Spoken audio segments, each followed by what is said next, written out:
Tenisas, aišku.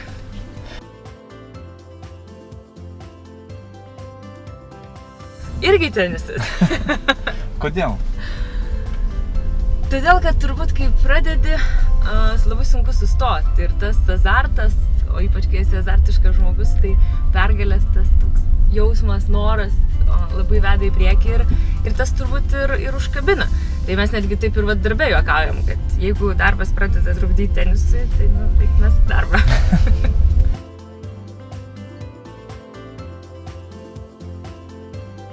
Tenisą šiaip žaidžiu nuo vaikystės. Aišku, buvo tokia pakankamai ilga pertrauka vien dėl to, kad mokslai tokie, kur nebeišėjo, kad liktų laiko tenisui vienu metu.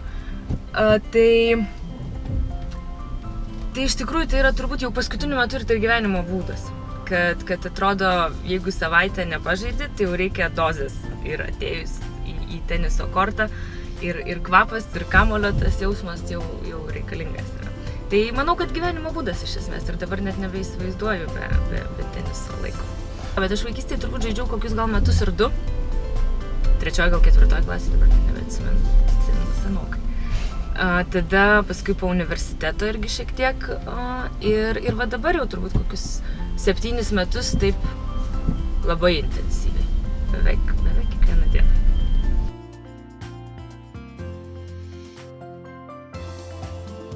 O Dieve, aš labai laukiu, kada aš į ITF-ą galėsiu eiti, nes vis laukiu, kada man 35 eiti. Šiaip žmonės paprastai nenori pasent, o man kaip tik dar liko 3 metai ir jau galėsiu žaisti.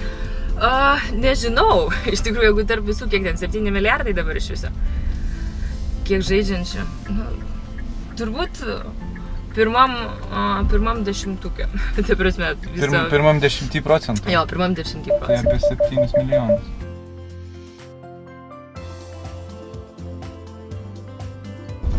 Labai taip sunku vertinti, iš tikrųjų net neįsivaizduoju. Manau, kad tas turėtų būti visai nebloga vieta, bet kaip visą laiką, kai turi azarto to, aš manau, kad negalėtų būti geresnė.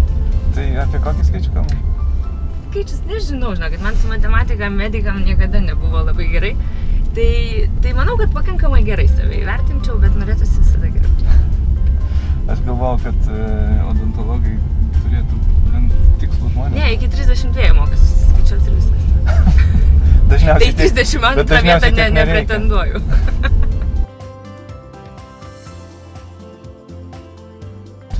2,5 valandos vienetas. Tai tą labai gerai atsimenu.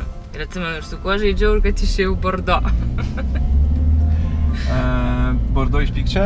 Ne, Bordo iš maratono nubėgimo, nes tokią balionininkę žaidžiau, kad galvojau, kad ir aš nusižudysiu ir ją nužudysiu. Bet jūs nebuvot tas žmogus, kuris pralaimėjęs mačą metė raketę į Oi, priešininką ne, sulaužė alkūnę?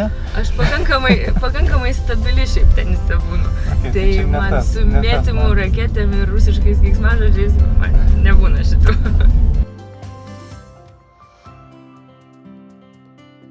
Žinokit, daug, nes dabar, kai būna kartais tie tokie mėgėjiški, kur Dubingėse mes labai mėgstam pažaisti moteris nuvažiavusis tiesiog. Tai iš esmės kokias 6-7 valandas drąsiai.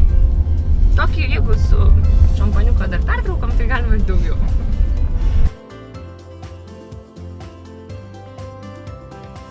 Pradžiai nebuvo juokinga, bet dabar visą laiką labai smagu papasakoti, esu gavusi kaktą.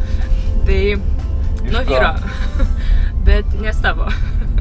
Žodžiu, iš priešingos pusės, ta prasme, tiesiai man kamuolį pylė čia. Natūralu, kad po to jūs vyrų neturėtų kartu. Jo.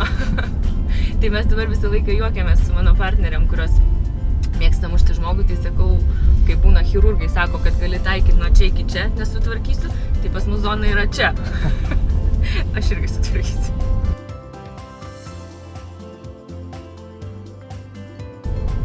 Dantį išrauti. Audi A5.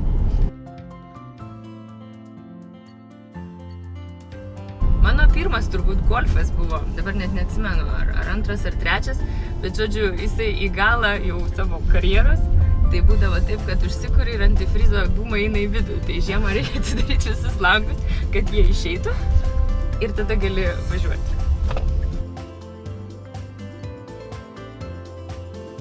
Man šiaip mašinos įspūdžio taip bendrai vairavimo prasme niekada kažkaip nedarė.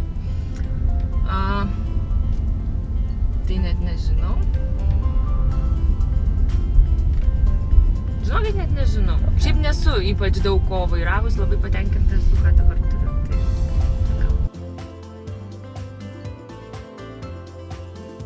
Tai Jaguarą.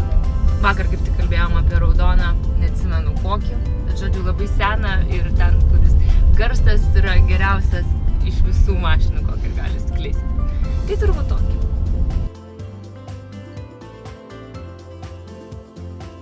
Afrikoje daug klinikų pastatyčiau, Lietuvoje irgi čia toks turbūt iš tų altruistinių.